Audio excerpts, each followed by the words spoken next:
안녕하세요. 한국항공우주연구원의 오경준입니다. 저는 지금 UAM 팀코리아 간사 기관으로서 활동을 하고 있고요. UAM 팀코리아는 이제 민과 관이 협심해가지고 이제 그 KUM 로드맵과 컨합스를 기본으로 해서 2025년 KUM 초기 상용화 목표를 달성하기 위해서 이제 그 열심히 현재 노력하고 있고요.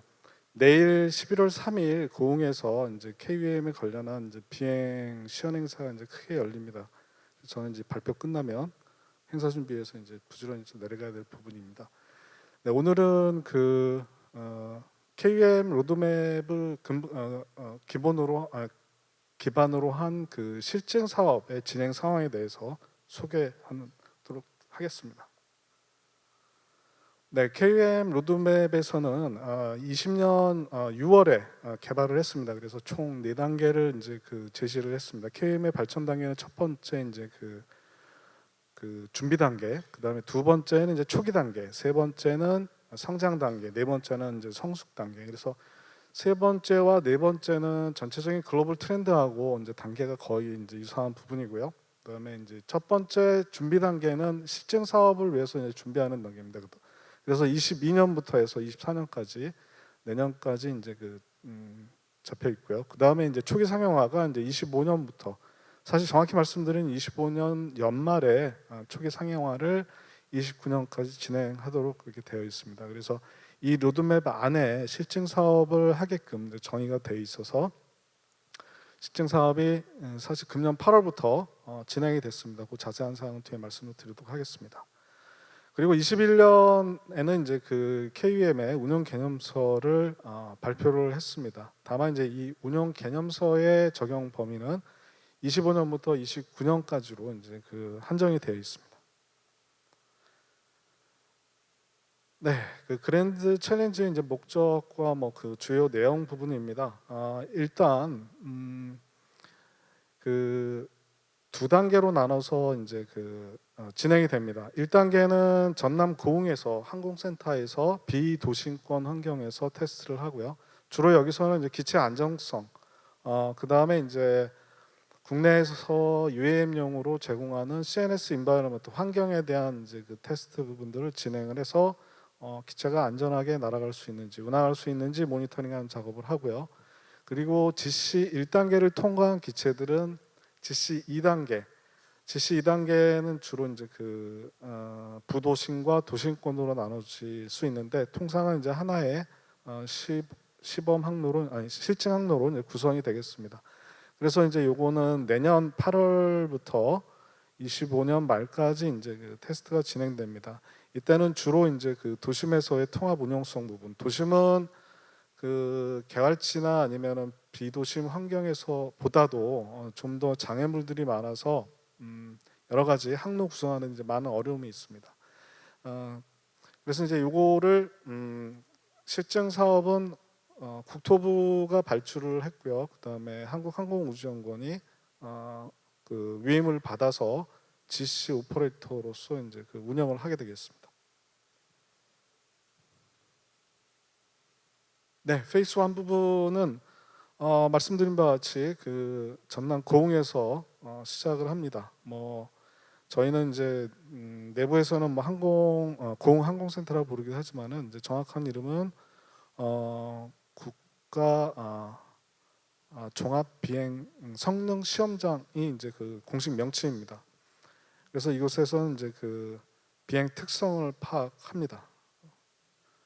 그리고 이제 페이스 2단계는 이제 그 서울을 포함한 수도권 일원에서 진행이 되게 되는데요. 이때는 무엇보다도 도심 환경에서의 운영성을 이제 집중 점검하게 되겠습니다. 오른쪽 아래에 밝은 녹색으로 보이는 부분이 이제 실증 노선이 되겠습니다. 보시면은 첫 번째 실증 노선은 아라뱃길에서 김포공항으로 오다가 밑으로 빠져가지고 신도시 개발 지역으로 구성이 되어 있고요. 또 하나는 김포공항을 중심으로 해서 일산과 여의도까지 구간이 있고, 그리고 잠실에서 수서역 구간, 총 3개로 구성이 되겠습니다. 네, 뭐 전체적인 스케줄 진행 사항 말씀을 드리면요.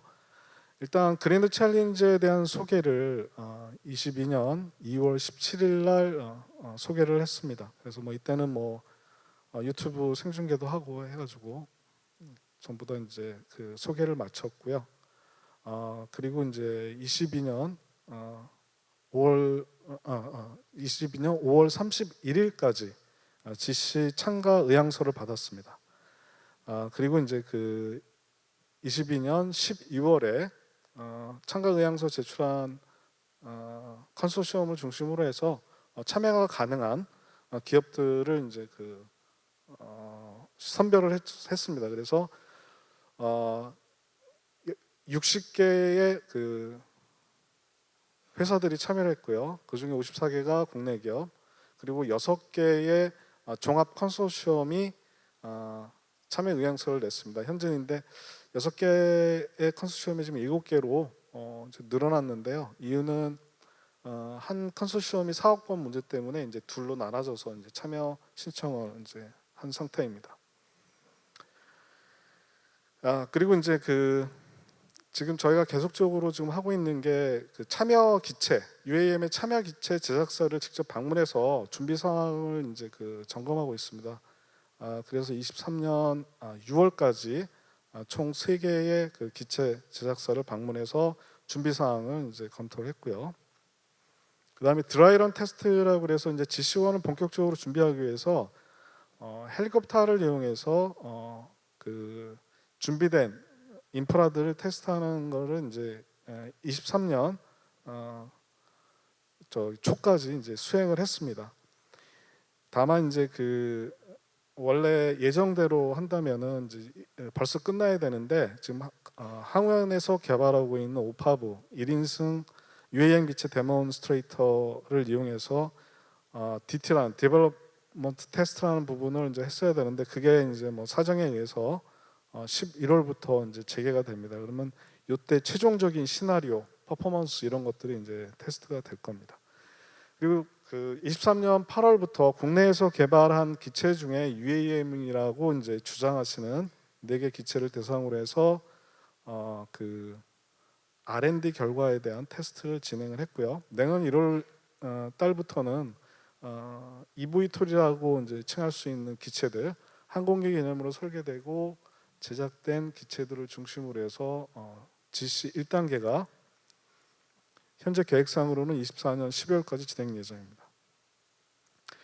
예, 그 GC를 수행하기 위한 실증 사업을 수행하기 위한 이제 체계도입니다. 호스트는 당연히 국토부고요. 그 다음에 항우연이 운영을 맡고 있습니다. 그래서 총 메인 참가에 있어서는 3파트가 구성이 되는데 하나는 기체와 그 다음에 UAM 모양자, 두 번째가 CNS를 포함한 UAM 트래픽 매니지먼트 시스템을 테스트하고요.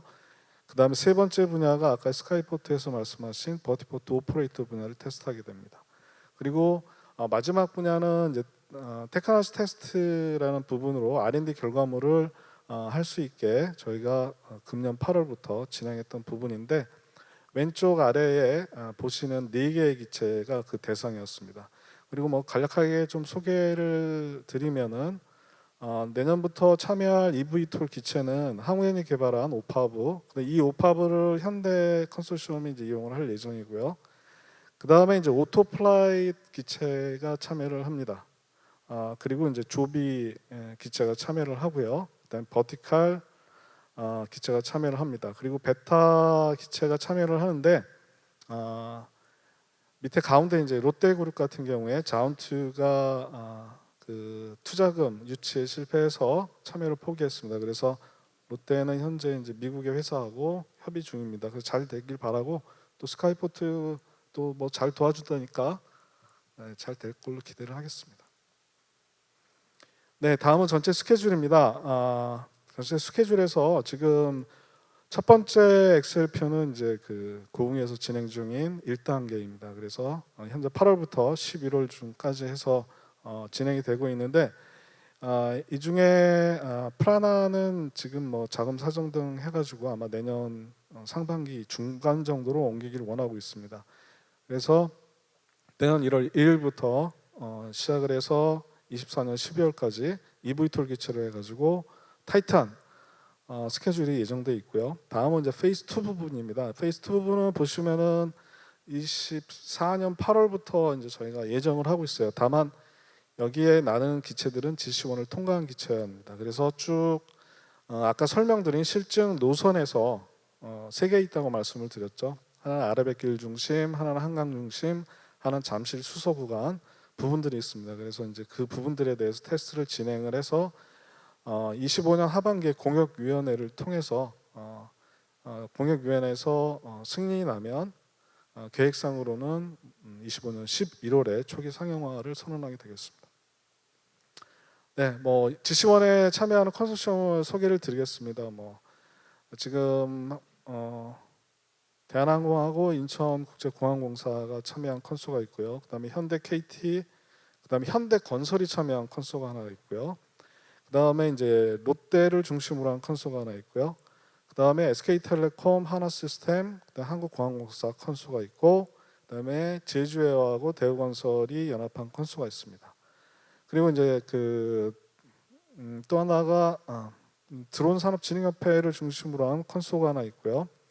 그리고 오늘 여기 자리를 빌려주신 LG유플러스하고 카카오모빌리티, GS건설의 컨소가 메이저 컨소가 되겠습니다. 그리고 나머지 업체들은 앞서 설명드린 국내 개발 기체를 중심으로 해서 금년 8월부터 비행을 했던 이제 회사들입니다.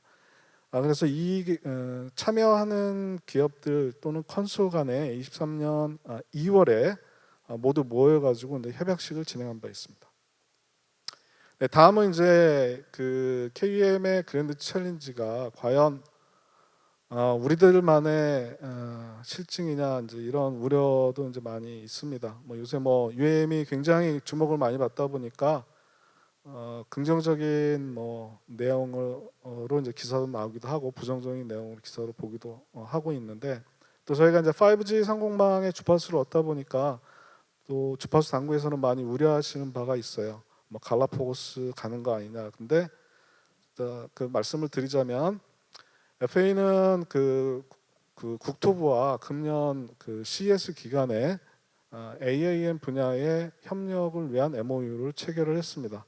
그래서 이제 규정에 관한 부분, 그 다음에 인증에 관한 부분은 FA하고 좀 타이트하게 국토부가 협력해 나갈 예정이고요. 항우연은 나사와 작년 10월에 그 실증 사업, 나사는 내셔널 캠페인이라는 실증 사업을 하고 있고요. 한국에서는 이제 그랜드 챌린지라는 실증 사업을 하고 있습니다. 그래서 양 실증 사업 간의 실질적인 교류를 위한 MOU를 맺었고, 금년에 착수회의를 연초에 이제 가졌습니다. 그 다음에 11월 말 아마 그 마지막 날하고 그 전날 지금 나사의 NC가 진행 중인 그 사이트에 가서 이제 또 미팅을 할 예정입니다. 네, 다음은 이제 뭐 그랜드 챌린지 실증 1단계를 위한 이제 인프라 구성 부분인데요. 보면 테스트 사이트에 필요한 것들이 이제 그 준비가 돼 가고 있습니다. 녹색 부분은 항우연이 준비한 부분이고요. 그다음에 이제 노란색 부분이라고 할까요? 이 부분은 참여자가 준비할 수 있는 부분입니다.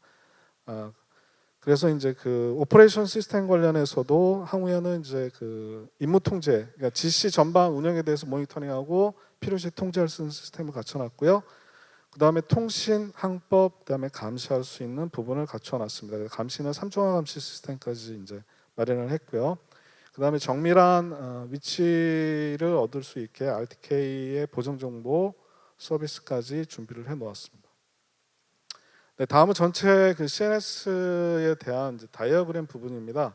보시면 녹색 부분이 항법 소스가 되겠고요. 그 다음에 이제 오렌지 부분이 통신, 그 다음에 이제 파란색 부분이 서베일런스에 대한 3중화 시스템 부분입니다. 여기서 이제 그 중요한 게 온보드 CNS 시스템 부분입니다. 이게 현재 그 GC에 참여하고 있는 기체 제작사들하고 좀 마찰을 많이 빚고 있어요. 뭐 실어야 되냐 말아야 되느냐, 뭐 분류 방사 뭐 전파는 없느냐 이런 부분도 있는데, 이제 EMI, EMC 테스트 완전히 완료를 했고 필요시에 제공을 하고 있고요. 설계도면 달라고 그래서 전부 주고 있고, 그래서 조비는 뭐 거의 손을 든 상태입니다. 조비하고는 한 1년 이 문제 때문에 옥신강신 했었는데 이제 거의 끝나가고 있고요. 나머지 기체 제작사는 이제 그 진행되면서 필요하면 이제 그 협의를 진행해 나가면 궁극적으로 치를 수밖에 없는 게 기체 참여하는 기체에 맨데터리로 이걸 장착하게 되어 있습니다. 그 다음에 이제 중요한 그 또 저희가 준비하고 있는 부분이 정보 공유 시스템입니다. 이것은 뭐 단지 그랜드 챌린지 1단계를 준비한 게 아니라 2단계까지 해서 모든 이해 당사자가 수임이라는 그 개념을 통해서 다 필요 정보를 얻을 수 있게 준비하고 있는데, 여기서 일단 5G 상공망이라는 게 세계 최초로 적용을 하고 있는 부분이고요. 수임이라는 부분이 세계 최초로 UAM에 적용하기 위해서 가고 있습니다. 전체 국가 R&D와 이런 부분들에 대한 연관관계인데, 일단 출발은 로드맵과 컨합스로 출발을 합니다. 그 다음에 이제 그 초기 상용화 지원을 위해서 R&D 사업이 4년짜리가 가고 있습니다. 그래서 여기에 중간물을 가지고 GC에서 GC1과 GC2단계에서 테스트를 해서 이제 그 버전업을 해서 25년 상용화를 준비하게 되겠습니다. 그 밑에 부분은 이제 예타에 관한 부분인데 좀 뭐 내용이 많으니까 넘어가도록 하겠습니다. 이것도 넘어가도록 하겠습니다. 예타 부분이 있는데 뭐 간단히 말씀드리면 처음에 예타는 통과됐지만 처음에 3천억 규모가 이제 1,000억으로 줄었 상태이고, 주로 세 분야가 이제 주요 카테고리인데 보시면은 뭐 CNS 분야도 있고, 그다음에 버트포트 분야도 있고요. 그다음에 이제 그 테스트 사이트 부분이 있었는데 그 부분이 예상 관계상 이제 많이 줄어든 부분이 있습니다. 네, 이상으로 준비된 자료 발표 마치겠습니다. 경청해 주셔서 감사합니다.